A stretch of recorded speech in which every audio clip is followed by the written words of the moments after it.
Hello guys, welcome back to my channel Monami's lifestyle. তো চলে এসেছি আবার একটা নিউ ইন্টারেস্টিং ব্লগ ভিডিও নিয়ে। তো আজকে আমরা চলে যাব ভীমগড় স্কন মন্দির।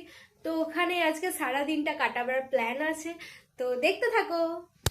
তো আজকে আমি এই গোপী ড্রেসটা পরে যাব, তো চলো পরে নি, তারপর তোমাদের সাথে আবার দেখা হচ্ছে। তো আমি এখন রেডি হয়ে গেছি, এই যে। এখন আমি আমার ফুল লুকটা দেখাতে পারলাম না, কারণ আমার ক্যামেরা ধরার এখন মানুষ নেই। কাউকে পাই, তারপর দেখাচ্ছি আমার ফুল লুকটা। তারপর আমরা চলে গেলাম মাসিমণিদের বাড়িতে।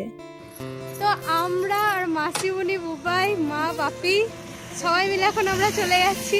তো চলো ওখানে গিয়ে দেখা হবে। তারপর আমরা ভীমগড় স্কন মন্দির পৌঁছে যাই। দুর্গাপুর স্কন মন্দির আমরা অনেকবার গিয়েছি, কিন্তু ভীমগড় স্কন মন্দির আমাদের যাওয়া হয়নি, এই প্রথমবার আমরা এলাম। রাসযাত্রার উপলক্ষে এখানে 3 দিন অনুষ্ঠান হয়েছিল। প্রতিদিন কিছু না কিছু অনুষ্ঠান হয়েছে, কিন্তু আমরা বাকি দিনগুলোতে আসতে পারিনি, তাই লাস্টের দিন আমরা এলাম।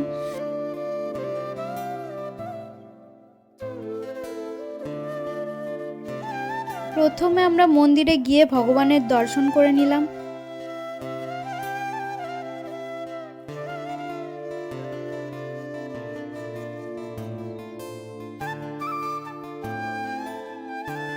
সেই দিন অনেক ভক্তের সমাগম হয়েছিল, অনেক দূর দূর থেকে অনেক ভক্ত এসেছিল, কারণ সেই দিন লাস্ট ছিল অনুষ্ঠান, তো তাই সেই দিন অনেক দূর থেকে ভক্তরা এসেছিল।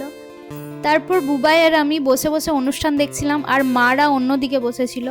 আমরা নিজেদের মতো ফটো তুলছিলাম, গল্প করছিলাম, অনুষ্ঠান দেখছিলাম, আমরা নিজেদের মতো ছিলাম, আর মারা অন্যদিকে বসেছিল। এখানে খিচুড়ি ভোগের আয়োজন হয়েছিল, তাই আমরা ভোগ খাওয়ার জন্য চলে গিয়েছিলাম।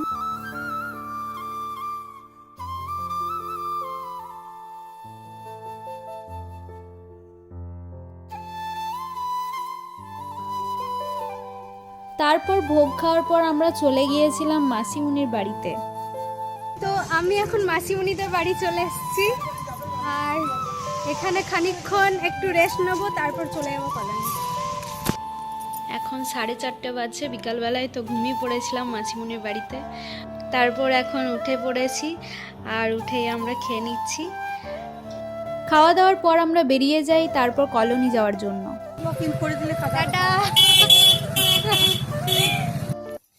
তো আমি বাড়ি চলে এসেছি, মানে কলোনি চলে এসেছি। আজকে প্রচুর আনন্দ করলাম, সারা দিনটা মাসিমণির বাড়ি গেলাম, ওইদিকে স্কন গেলাম, প্রচণ্ড ভালো লাগলো। সারা দিনটা খুব ভালো করে কেটেছে আজকে। আর তিলকটা উঠে গেছে, তিলকটা উঠে গেছে। তো যাই হোক, এখানেই আমি আমার ব্লগটা শেষ করছি। দেখা হবে আবার নেক্সট অন্য কোনো ব্লগ নিয়ে।